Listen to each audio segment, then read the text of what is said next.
Listeners, readers, welcome to the Foxed Page, where we dive deep into the very best books. You'll come away with a richer understanding of the text at hand, all while learning to read everything a little better. I'm Kimberly Ford, one-time adjunct professor, best-selling author, and PhD in literature. Today, we are going to be putting that PhD to work. We are discussing Denis Johnson's Train Dreams. Denis Johnson, very much like Raymond Carver, they were so kind of resonant in my mind. Recently, I just did a lecture on what we talk about when we talk about love by Raymond Carver. And honestly, the two of them were just like getting completely mixed up in my mind, which is something that I actually stand by. I went through a period of time where I was obsessed with Denis Johnson. Mostly Jesus' Son, that's like kind of his masterwork, I think, in many ways. Although I'm always so annoyed because the cover of the book, the title, the apostrophe is not grammatically correct. If you have a word like Jesus that ends with an S, but it's not plural, you have to have apostrophe S. That is not the way it is on the cover. And part of me is like, that's cool if Denis Johnson isn't like super meticulous about his apostrophes, but I was like, someone should have been. So I went through a period, I read all of Denis Johnson. At that point, I actually was doing an internship at the Three Penny Review, which is a really excellent little independent journal that came out of Berkeley, the city, not the university. And I'd had a piece published in it. And so if you were a published writer in the magazine, Wendy Lesser, who was the editor, she would allow you to write critical reviews. And so once Tree of Smoke came out and I was like so excited about this book, I asked if I could do the review and she sent it to me. And I wrote this thing, I actually fully panned the book. I did not love Tree of Smoke. And I just kind of ripped it apart in like a very academic way. And I gave it to Wendy Lesser. I was so proud of my work. And she literally was like, what the fuck is this?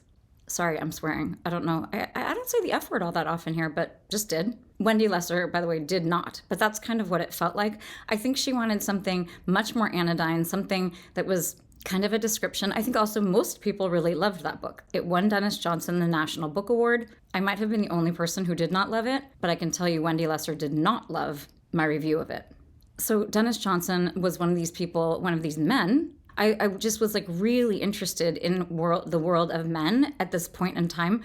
It was kind of like my, late 20s into my 30s. I was reading a lot of Richard Ford, a lot of Cheever, a lot of David Foster Wallace, a lot of Raymond Carver, and a lot of Denis Johnson. At some point, I think I just got totally saturated with all of that, and I kind of stepped away. But I always had the impression that Denis Johnson was an absolutely insanely great prose stylist, which makes it sound a little light. He's not a stylist. He's like an incredible master of English language and prose. But I wasn't really that interested in reading. I also, the kind of gritty, sometimes it's known as dirty realism. Raymond Carver's in that camp for sure. It's like a realist novel, but it's kind of showing us like the seedy underbelly of something. I definitely had Denis Johnson in that category. And at some point I was like, okay, I'm done with this chapter of like these very masculine male writers. The reason I went and picked the book back up is because of the movie. They are making a film adaptation of Train Dreams, and it's supposed to be absolutely gorgeous. The first time I came upon it, I was reading a review of it that essentially said maybe it's like too beautiful, which is kind of an interesting stance to take in a review. Maybe that's the stance I should have taken with Tree of Smoke. It was not. But my first thought was like, how on earth is anyone going to make a film out of Denis Johnson? It just didn't make any sense to me at all. I still don't understand how it's going to happen because I have not seen the movie yet. But I do, there's a certain through line in Train Dreams, and I can imagine using that. I can imagine that being kind of the through line. I'm really excited to see it just because I'm fascinated at the idea of being able to adapt this into something on the screen. I was also really excited about the opportunity to go back and look at this novella that I knew I loved. And you guys all know I have a really shitty memory, so I would remember nothing of it, which is true. I did remember nothing of it. And it was such a joy to really sink into this. Was it a joy? It was kind of a joy, but it was also dark. And I often love dark, but there were moments that were difficult. I'm going to also tell you the truth, which is my first kind of dip back into it. I listened to it on the treadmill, the whole entire novella. I am training for the Paris Marathon, and weirdly, I really like to do some of my long runs on the treadmill. I might be the only person in the world. So I was going to get on the treadmill and run for like 2.5 hours. So I was like, you know what I'm going to do? I'm going to listen to all of Train Dreams, which it was actually an incredible experience. It is a novella, and we're going to talk about this in a minute. It is a novella that you can really sit down and read in one sitting. That's provided you're going to sit down for like 3 hours and do your reading. But it's actually very important, this idea of being able to comprehend the whole thing, apprehend it, take it all in quickly, and then comprehend it, really like dig into it, all in one fell swoop. It's a book that's disparate and strange and weird, and it's very important that it isn't too long. A lot of Denis Johnson's later work is pretty long. Angels and Jesus' Son are short. We're going to talk about the publication. But I really enjoyed my 2.5 hour, jog, where I just was kind of lost in this like fever dream or a fugue state. I kept coming up with all of these like dreamy words. To me, it felt very dreamlike, and I really loved the experience. For those of you who like an agenda, we're going to talk very briefly about the publication history because it's somewhat noteworthy. I'll talk a tiny bit about the biography of Denis Johnson, but that is not what we're delving into first and foremost here. We are going to then dive into the actual text itself. After that, we're going to talk about how this book is so strange, and there is an uncanny feel here that is a little eerie and a little sort of unsettling that is so genius. I think it's really one of the strengths of the book is this kind of uncanniness. We're then going to talk about the structure, which is very important. We're then going to talk about loneliness. When I got off the treadmill, I was like, what was the point of that? Like, what did I just listen to? And I think a lot of people come away with that. Maybe it's why you're listening, because you're like, what was that? What just happened? And one of the things that was most salient to me that really stuck out is this idea of isolation and loneliness. I did actually quite a bit of analysis on like what is the point of this loneliness. Robert Grenier is a very like lonesome person, and there's tons of mention of loneliness and isolation throughout the whole entire novella. And it's always good to like notice that kind of thing in a piece of literature, but it's even more important to sort of ask, so what? Like, what is the point of underscoring this loneliness?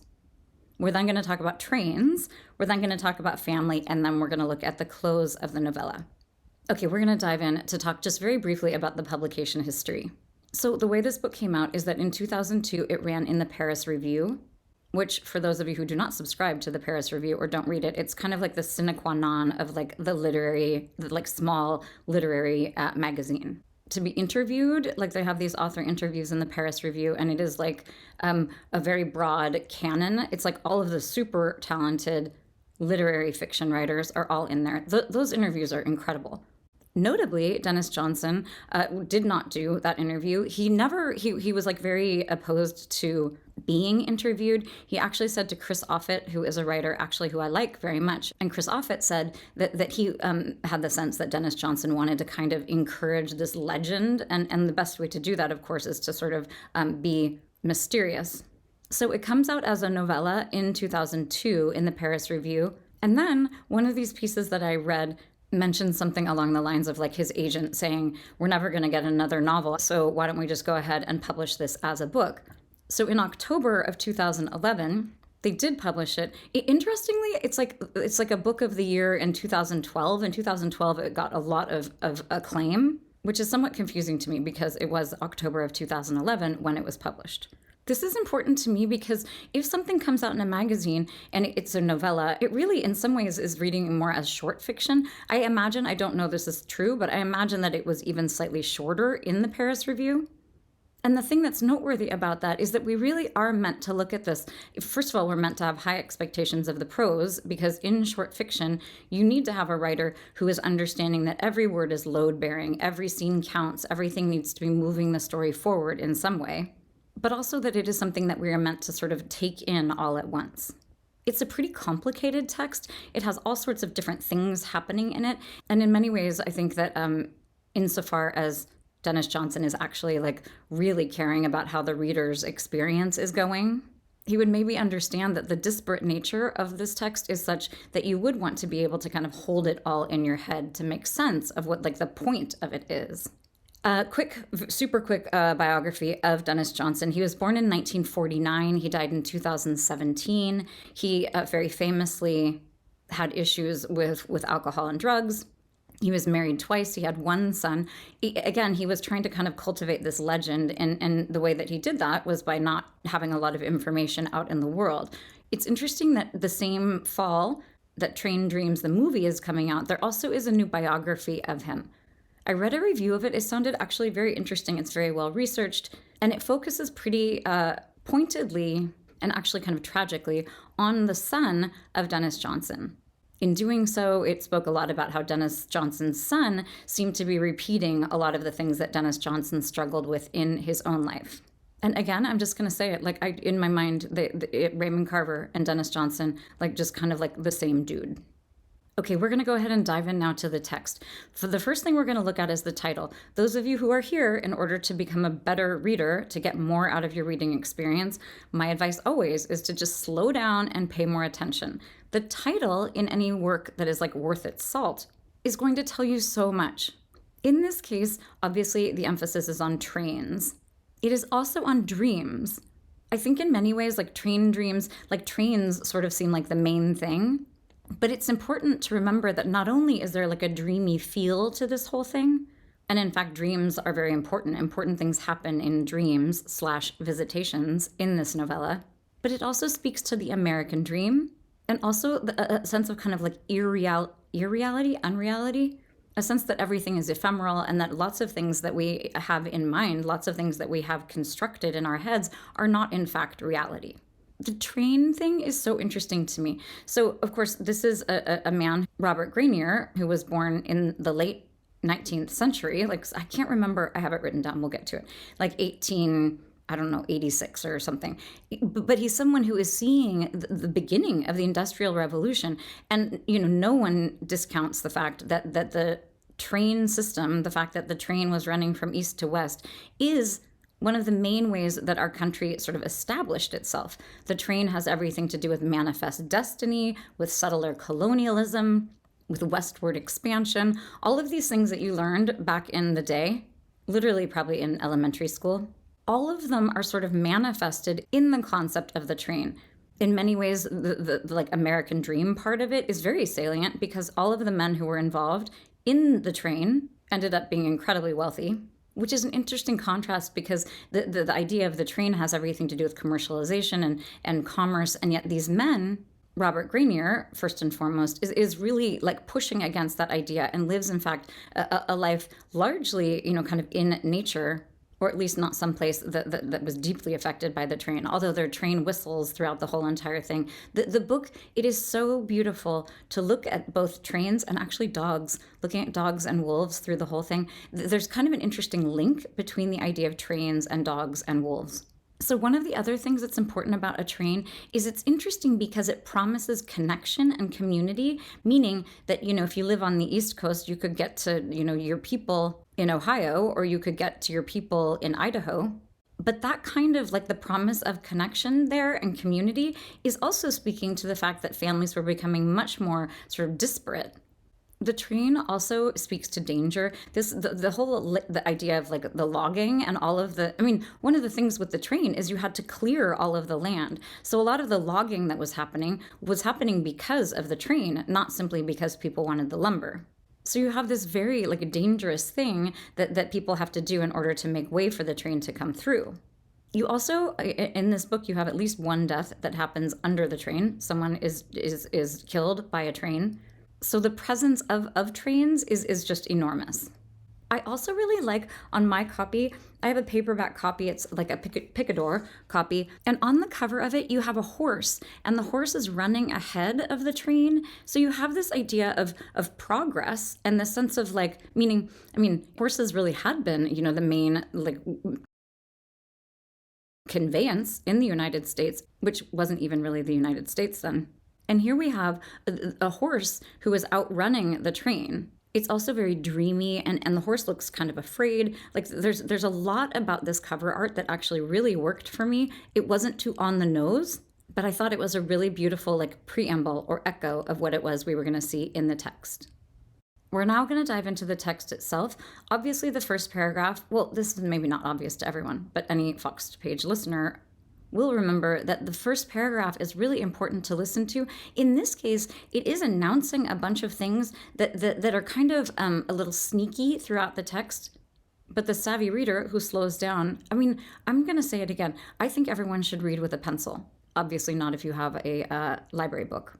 But I write all over my books, and even if I'm not planning on doing a lecture on them, I hardly ever go back. It just makes me interact in a very different way with the text. But so the careful reader here is going to understand that there are a bunch of signposts in the beginning here about what is important and about the sort of larger things that we can take away, and kind of like a scaffolding into which we can fit a bunch of these like kind of weird, disparate elements in the novella. So on page 3, we have this. In the summer of 1917, Robert Granier took part in an attempt on the life of a Chinese laborer caught, or in any way accused of, stealing from the company stores of the Spokane International Railway in the Idaho Panhandle. So a bunch of different things are happening here right from the start. First of all, we're being situated in time. We understand that this is going to be a historical fiction.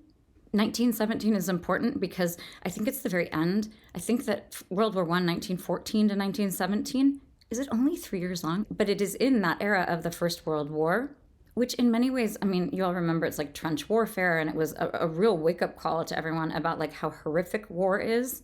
So we have the idea of the year as being specified, and then we have Robert Granier. We're going to talk a little bit more, if we have time, about other people's names, but I want to touch on his name quickly first. So one of the things that's interesting to me is that Robert Granier is one of these first kind of elements of the uncanny. So Granier is very close to like Granger, which is a much more common last name. I listened to one podcast and someone was like, wait, what's the name? And they were trying to remember and they were trying to figure out how to pronounce it. It's a bit of a strange last name, but it kind of seems like something that would be familiar to us. It also has to do with grain, which has to do with like an agricultural setting. Robert Granier is not like a farmer, but it speaks to that era when a lot of people would have been farming. We also have this idea of things being grainy in the sense of both uncomfortable, but also in terms of like, like grainy film or a grainy photograph where it's like sort of more precise in some ways because you're seeing it kind of pixelated, but also not because it's confusing and difficult to discern. Also, it's not grain, it's grainier. So you have this sense too that we're going to be looking at him in this very kind of granular way. And I also kept thinking, like, we're getting to the grain of something. We're getting to, like, the very heart of something. I love it as a last name. I'm also interested in how often Denis Johnson is using both of those names. So then we're moving on to this idea of the Chinese laborer. Again, we're getting situated very firmly in history, and a lot of stuff is brought up with that. There's an enormous amount of history that I think is finally getting its due about the experience of all of these people who had come from China and how badly they were treated. And we have a very good example of it right here. This also speaks, though, to this idea of things changing. So one of the big things in the novel is this idea of progress. And a lot of progress, I mean, it's like progress. I'm doing a little, what do you call that, quotation marks. Because in many ways, the Industrial Revolution and the train and progress actually made people's lives a lot worse.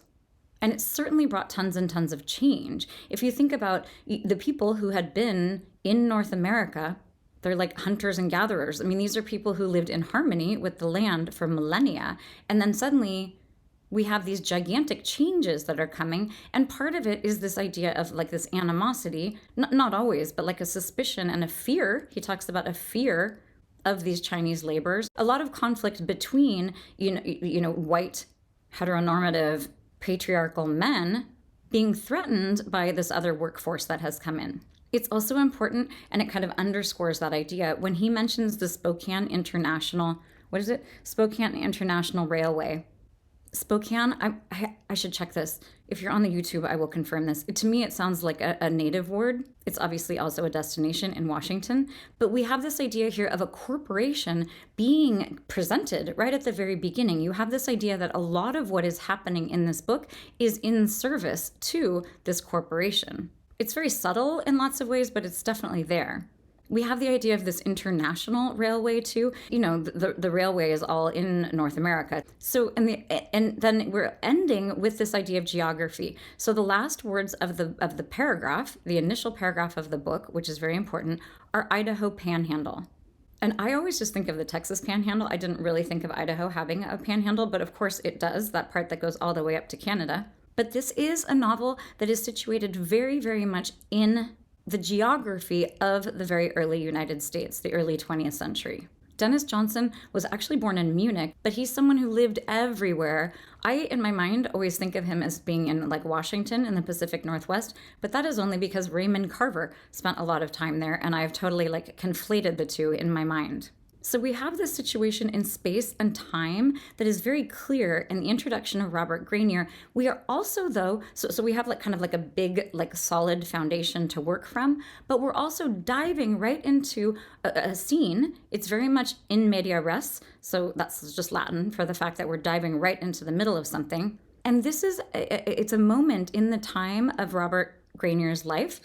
And there are actually several of these that are very important. They're moments that our narrator tells us that Robert will remember for the rest of his life, this one being very formative. And we know right from the beginning that there's a conflict here. So Robert is helping, he's like helping with this attempted murder, but he's also acknowledging right at the front that this man is accused of it, but nobody knows if he has actually committed a crime.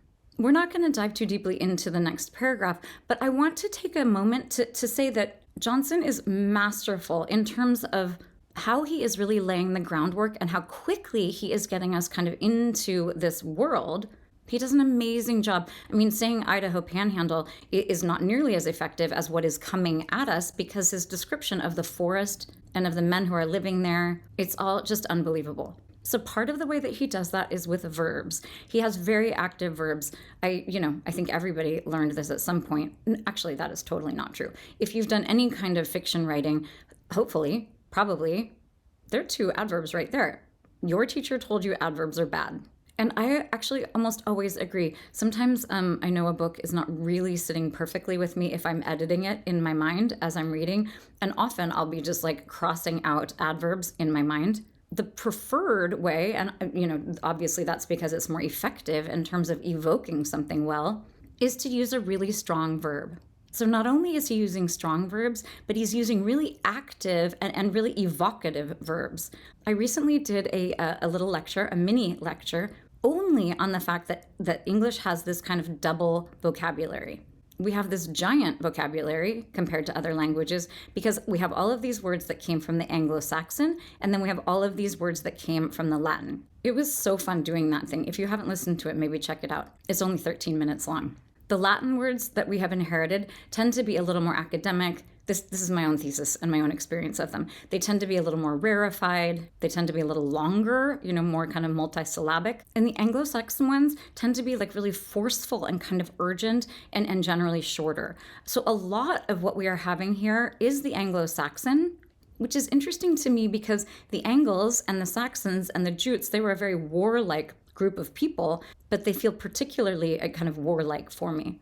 So I want to just run down, it's actually quite a long list, but they are such great words. These are all things that I pulled out from like the first 2 pages, and it really gives you a sense of what he is trying to evoke. So in those first couple pages, we have hauling, toss, grasping, kicked. We have kicked like 3 or 4 times, laughed, catching, dangling. Dangling is such a good example of this. It's like, it's so evocative of like what the experience of dangling is. It's almost like onomatopoeia. We have rushed, dropped, cheered, chased, gathered, waded, whooped, jutted, hiking, getting, walking, bubbled, snorted, hurt, cough, stood, worried, cursed, killed. So you can just feel the force that we have at the very beginning here. And kind of urgency, and also like a world that is very violent and very active in ways that are underscored beautifully and subtly just with the verbs that he is using.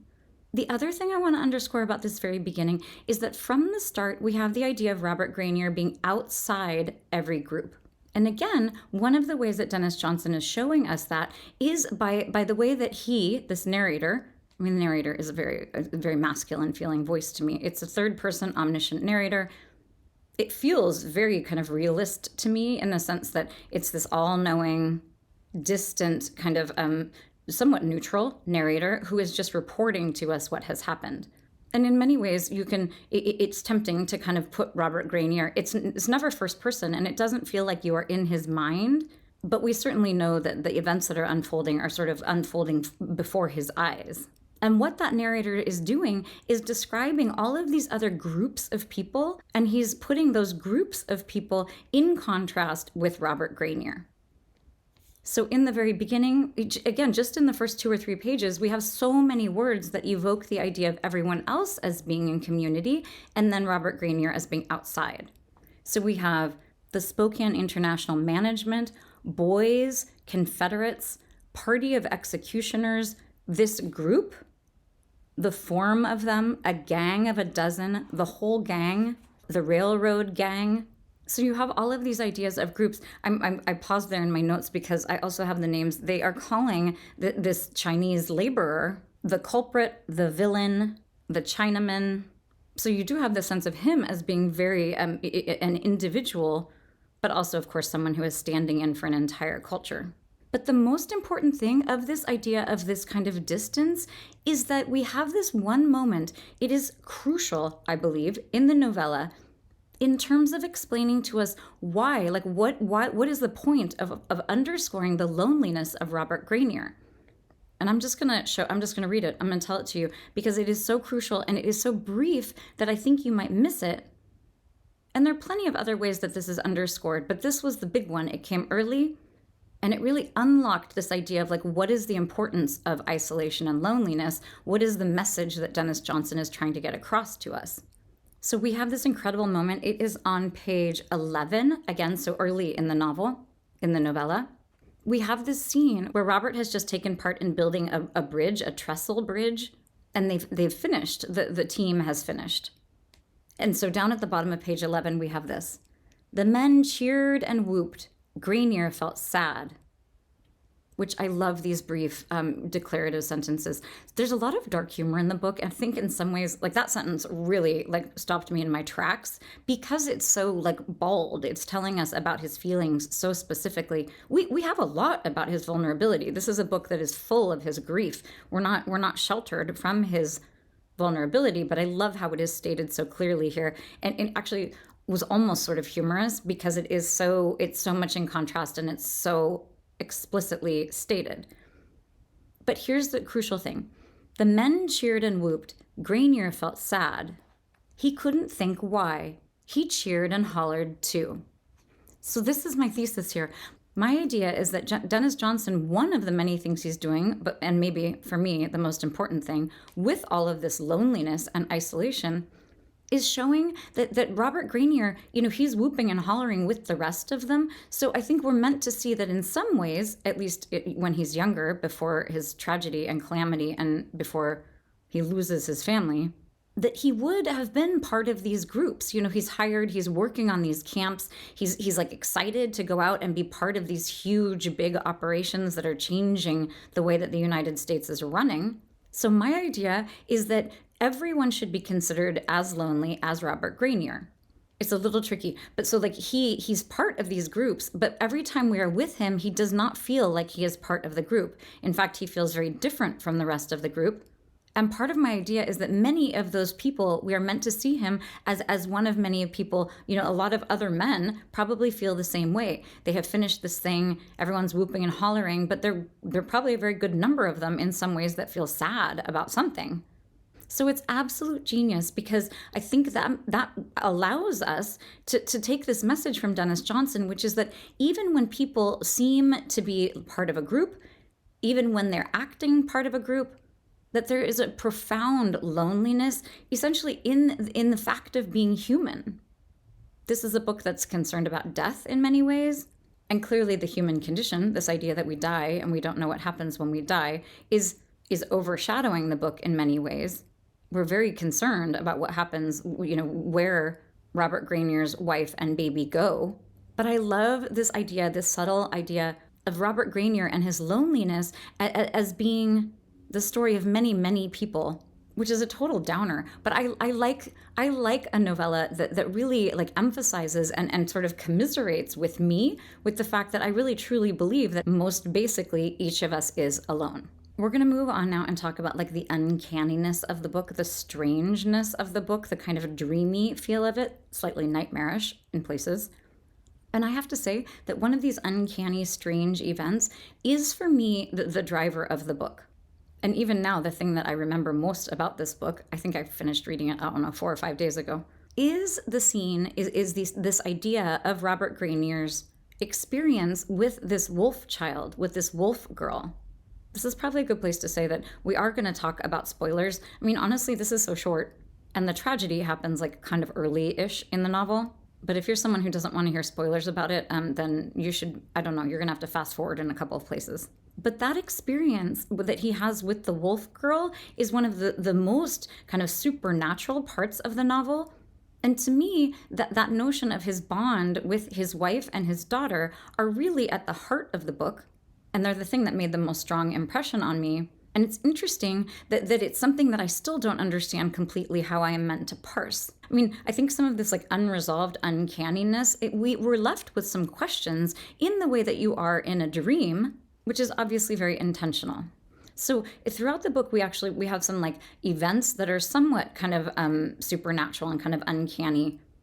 We have the idea, the rumors about this wolf girl who is like half human, half wolf, which there's a part that's pretty clear. Robert Grainier at one point thinks that his little dog has gone out and has mated with a wolf and has had a litter of puppies that are like, half dog, half wolf. And at that point, he is in a scene with someone who is essentially suggesting that when you have a human man who is having sex with an animal, that essentially you might be able to create, sort of a hybrid creature. So we have that suggestion. We have this idea of this wolf girl who is very powerful and formidable and kind of scary to everyone.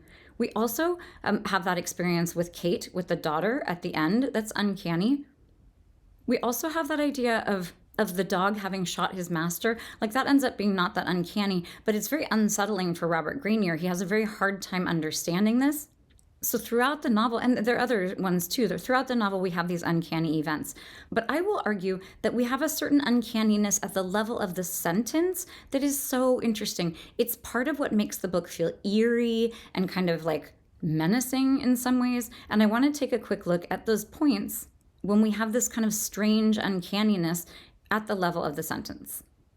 So before we look at the sort of uncanniness of some of the prose, I just want to refresh your memory that in order for something to feel uncanny, it has to be very close to reality.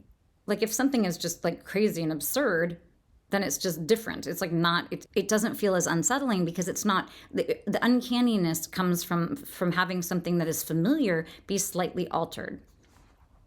So I could find this on any paragraph in any, maybe not any, but in lots of places in the novel. But as I was looking for page 7, I noticed on page 6, we have a subtle example of this kind of uncanniness. So it's a Saturday night, Robert Grainier's finishing the job, he's heading home, and he describes all of the men swimming in a swimming hole in the river, but they all have their clothes on. So there's something about that detail to me that feels slightly uncanny. Then down at the bottom, we have this description. Here and there, an arm and hand clutching a shabby hat jutted from the surface while somebody got his head wet. So here, you can imagine what's happening. It's somebody just taking off his hat and holding it up while he's dunking himself into the water.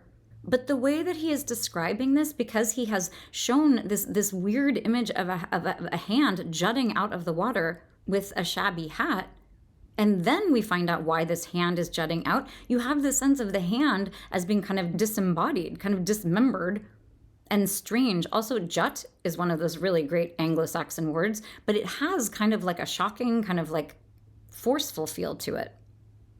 So then right across the way here on page 7, walking home in the falling dark, Grainier almost met the Chinamen everywhere. So one of the things that's uncanny about that is, and actually it is possible that this Chinese laborer is somehow following him because the Chinese laborer had escaped. It's not entirely clear what's happening. But we have a sense that this is just a sort of paranoia, but it is stated by our narrator in a sort of a fact, which is the beginning of that kind of uncanny feeling. Then we have this: Chinaman in the road, Chinaman in the woods, Chinaman walking softly, dangling his hands on arms like ropes, Chinaman dancing up and out of the creek like a spider. So a couple of things there. The arms like ropes, it's just like a beautiful sort of piece of figurative language. But it does feel kind of uncanny. You can sort of see it. You can feel what that would look like.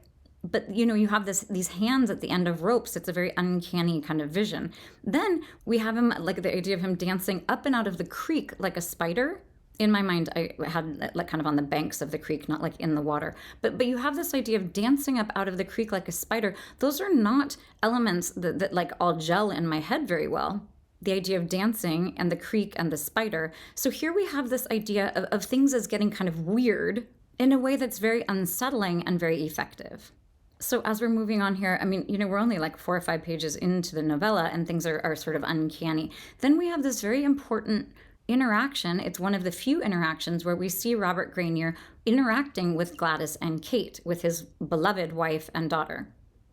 It's also interesting, like the description of the baby, like her eyes are all crusty and she has like some pendulous mucus coming from her nose and she's like snuffling and snorting at the breast. Like it's not an idyllic vision of these people, even though his feelings for them are, very dear. So at the end of this little chapter, at the end of this little section where he arrives home and sees Gladys, they have this little interaction. He sat on the edge of the bed.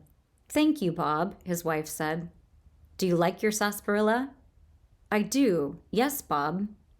Which I have a note here that it's strange that she's saying Bob twice like that. Like even that's kind of like weird. Like you're sort of like, why is she using his name so often? And then we have this. "Do you suppose little Kate can taste it out of your teat?" "Of course she can."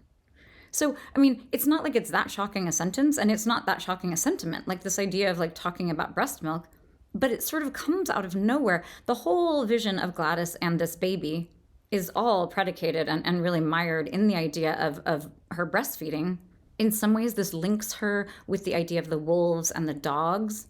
The little red dog, once the dog has weaned all of the puppies, like we have a lot of references to females feeding their babies.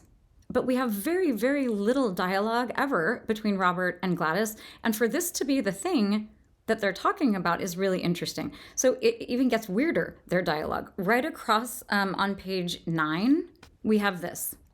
And, it is the craziest thing to go back and look at this because you all will remember that when Gladys dies, she has Kate kind of like wrapped to her in the fire and she unleashes Kate, not unleashes, but she like unwinds the thing and Kate goes crawling off. And I, as the reader, I just was like so hopeful, which is so genius because obviously Denis Johnson wants you to feel like that because that's how Robert feels. Like it's important to have that hope. And then of course, tragically to have that hope dashed. But in going back and looking at it on page 9 here, we have all of this foreshadowing about the experience that Kate is going to have. So on page 9, we have this. I'm going to read the part at the top that's the foreshadowing. It's very brief. Not only is this novella short, I mean, it's only like 116 pages. The type is just like, it's not very dense. There's a lot of like white space on the page here. So on page 9, Robert Grenier says this to Gladys. "How much does she know, do you suppose, Gladys? As much as a dog pup, do you suppose?" "A dog pup can live on its own after the bitch weans it away," Gladys said. He waited for her to explain what this meant. She often thought ahead of him. I have to say, I loved the portrayal of women in here. Gladys just seemed, we don't know a lot about her, but she seemed so appealing, but also like a very strong person. And certainly Kate, in all of her different apparitions, not when she's an infant so much, but later, she has a real strength to her, even though she is wounded. And also potentially like a wolf. So Gladys goes on. "A man-child couldn't do that way," she said. "Just go off and live after it was weaned. A dog knows more than a babe until the babe knows its words. But not just a few words. A dog raised around the house knows some words too, as many as a baby." "How many words, Gladys?" Here also, like Bob is using her name so much. It's so interesting. Naming is so important in this book. We're going to get to that in just a second. "You know," she said, "the words for its tricks and the things you tell it to do. Just say some of the words, Glad." It was dark, and he wanted to keep hearing her voice. "Well, fetch, and come, and sit, and lay, and roll over. Whatever it knows to do, it knows the words." In the dark, he felt his daughter's eyes turn on him like a cornered brute's. It was only his thoughts tricking him, but it poured something cold down his spine. He shuddered and pulled the quilt up to his neck. All of his life, Robert Granier was able to recall this very moment on this very night. So we have this real uncanniness, this real sort of eeriness, and kind of this threat. And one thing this passage is also underscoring, together with this kind of strange uncanniness, is the idea of language and communication. Throughout the entire book, language and naming and communication are so important. In this case, we have Robert Granier wanting her to keep talking just because he wants to hear her voice. So I'm going to just talk very quickly here about the names. We talked a little bit about Granier and what that might mean. So some of the uncanniness, some of the strangeness is reflected even in that. Because again, Granger is a name that you might know, but Granier is sort of like a weird version of that. We have Gladys, which is she's just glad, and she makes him glad, even though her life is tragic. Kate, I think, is interesting because it's a shortening of a name that we don't know. We don't know if she's Catherine. We don't know if she's Kathleen. We don't know if she's just Kate. And we will never know. I mean, it's sort of like there's so much mystery about this possible child because she dies in infancy. And the idea of naming things beyond people is also so important. Also, people who do not have names. Here I'm thinking about the little red dog, and all of the dogs that Robert Granier goes on to own don't have names. But one thing that was so notable to me, and this is something that endures, certainly all through California, is the fact that as people, as we had manifest destiny and westward expansion, everything was being named. And often it's simply named after the attributes, the geographical attributes of the area. So an example of that is Meadow Creek. And there are lots and lots of examples like that where it's simply a description of what it was. And then that becomes something altogether different because it's a stand-in for a name for a community, for a whole town. I think lots of times, especially now, 100 years later, we've kind of forgotten the fact that some of these descriptors are actually descriptors. We also have a lot of things being named after men. So there's Robinson's Gorge, which is a combination of clearly some patriarchal dude who was doing his settler colonialism and is just kind of running roughshod over everything and declaring different things after himself. But the other thing we have is a bunch of native words. So the Moya, I mentioned that I listened to this on the treadmill. I would not have known how to pronounce it if I hadn't had the audio version, but it is pronounced Moya. And I liked the fact that there was something that we couldn't pronounce as just an English speaker that was tricky for me to pronounce. At a minimum, I had to think about it and decide how in my brain I was going to pronounce it, because it underscores the fact that we were not the first people here, and that as we are naming things, that is part of putting our flag on the moon. It's this idea of taking over things and having them belong to us, simply by virtue of naming them things when in fact they already had names. It was fascinating to me that Kootenai Bob has the same name as Robert, and that is a tragic story. His life is cut short because of these white working men who trick him into drinking alcohol. He's also killed by a train, which is significant. And it's very important to compare him against Robert Granier, who lives a very, very long life. They're very much, foils for one another. So in any book worth its salt, you should definitely be thinking about the names. I love it. It's kind of a fun little trick to just step back and be like, what does this mean? Arn Peoples. So the guy, he was the powder monkey. He was the kind of older wiry guy who would go in and blast through all of these, granite mountains in order to have the train go through these tunnels. And I thought so much about his name. I mean, it's Peeples, but obviously it has to do with peoples. But the again, it's kind of uncanny because we have that weird spelling of it, which has to do with the idea of peeping. And the idea of Arn Peoples, it's almost like aren't peoples. That one I'm not able to really string out a whole bunch of different resonance. But it is really gratifying to take a look at names. So now that we've talked about the strangeness of the prose, I want to take a step back and kind of ask this question, what is this book? It's very strange in many ways. Part of that strangeness, I'm going to talk about the structure right now very quickly. Part of the strangeness does come from the structure of this book. So we begin at that point in Robert Granier's adulthood when we have this very kind of exciting incident. Exciting is the wrong word. This harrowing incident. And then from that point, we move backward and forward in time in really interesting ways. We also, he lives for a very long time. So we have all of these different kind of phases. I mentioned earlier that for me, the kind of most compelling thing about the book is the idea of the small family. But there's so many other weird things that are all folded into this. So we're going to just take a quick step back and just think about what is happening here. So not only do we have the family saga that's most interesting to me about the mother and the baby, but we also have this very strange saga about his own roots. And those are very strange.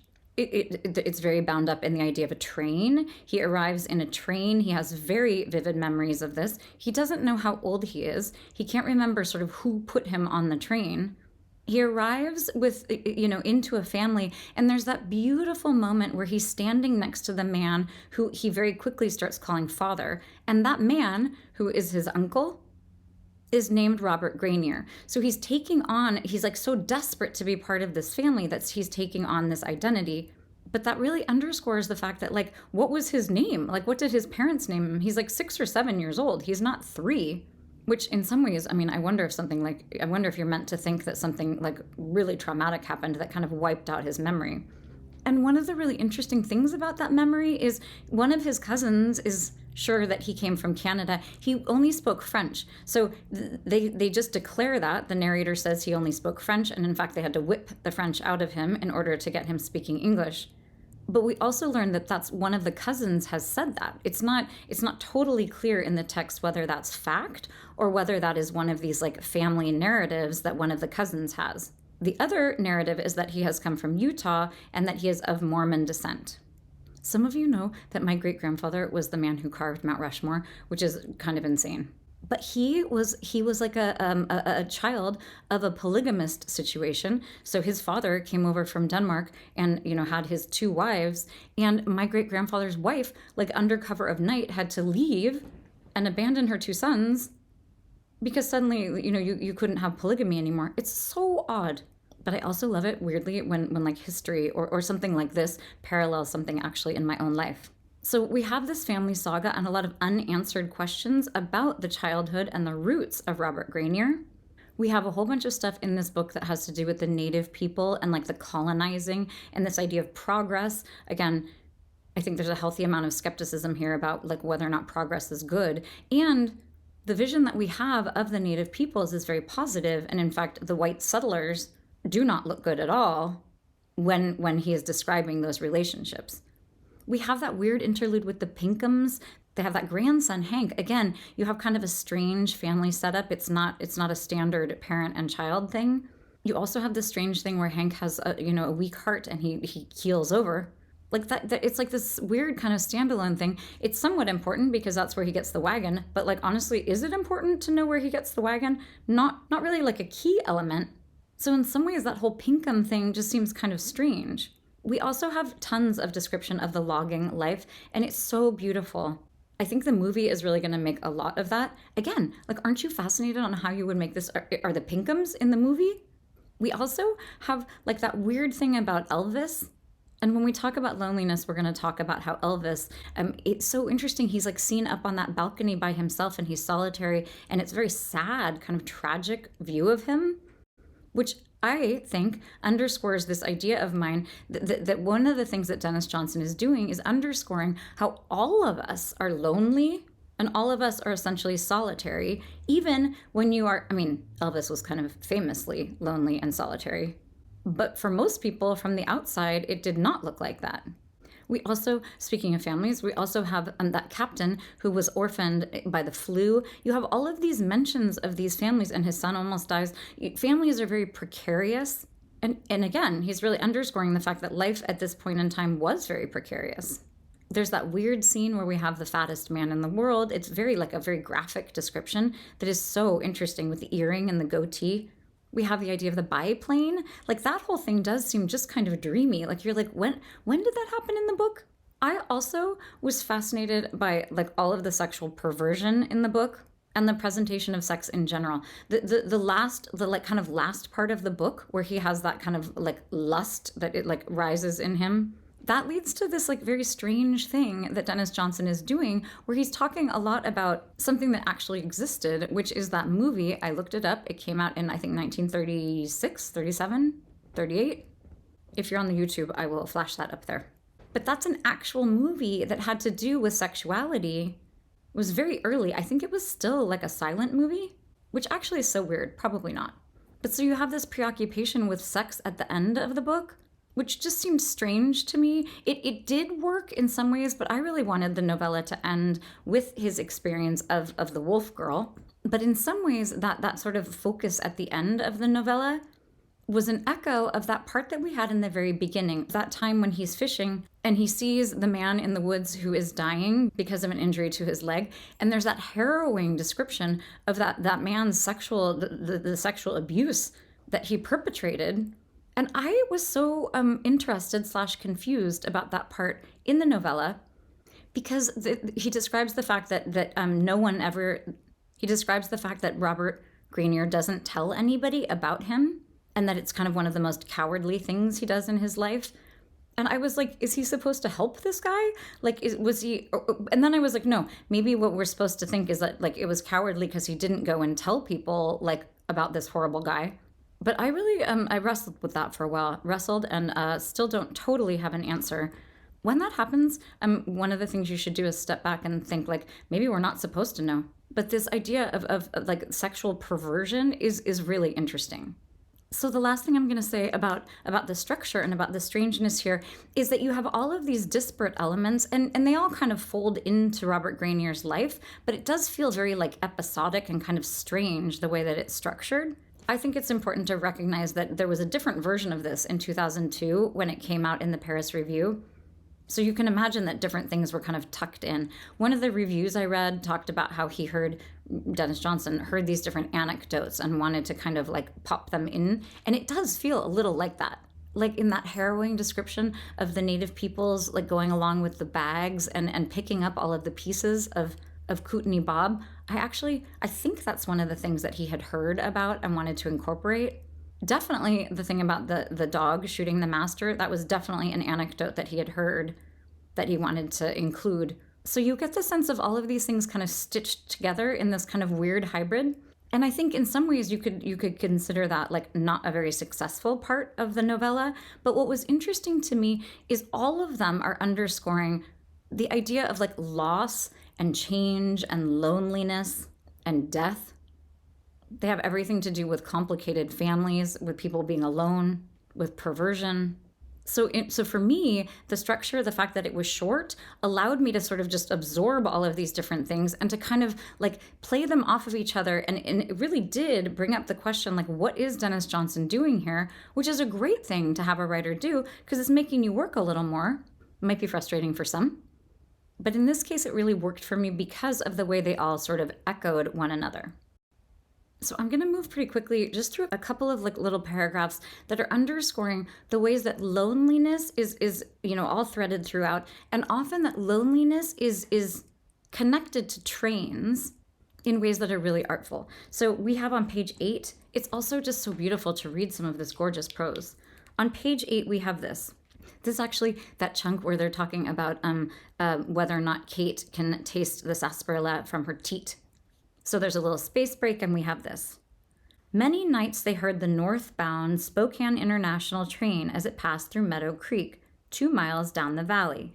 Tonight, the distant whistle woke him, and he found himself alone in the straw bed. The fact that they're in the Panhandle and the train is going north is making me think that the international thing is that it goes up into Canada. There's that part about British Columbia. Oh my gosh. Also with the trains, like they promise you to get from sort of one coast to the other. And there's that beautiful inclusion of the fact that Robert got within 13 miles of the coast, but never in fact saw the ocean. It's so interesting. It is such a good example of the way that trains promised something. And in some ways, the promise, came to fruition. And in other ways, it did not. On page 8, we have this very interesting thing. Listen to this. The Robinson Gorge Bridge was nearly 30 years old, wobbly and terrifying. Nobody ever rode the cars across, not even the engineer. The brakeman caught it at the other end.